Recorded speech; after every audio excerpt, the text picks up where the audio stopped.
За сайн байцгаана уу? За та бүхэндээ өнөөдөр Монгол Улсын иргэнд газар өмчлөх тухай хуулийн зарим залтаас танилцуулъя. За иргэнд дараах 2 зориулалтаар ганцрыг өмчлүүлэхээр заасан. За нэгдүгээр гэр бүлийн хэрэгцээний зориулалтаар, за хоёрдугаарт аж ахуйн зориулалтаар бол газрыг өмчлүүлнэ. Монгол Улсын иргэнд гэр бүлийн хэрэгцээний зориулалтаар газрыг нэг удаа өнгөө өмчлүүлэхээр бол зааж өгсөн байгаа. За гэр бүлийн хэрэгцээний зориулалтаар өмчлүүлэх газар нь түүний байршил зориулалтаас хамааран дараах хэмжээтэй байна. Нийслэлд 0.7 га, аймгийн төвд 0.35 га, сумын төв тосгонд 0.5 га хүртэл байхаар заасан.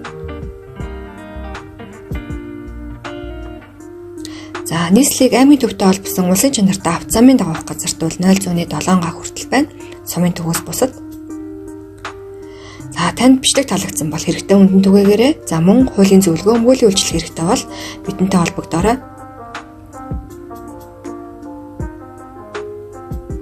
Баярлалаа, баяртай.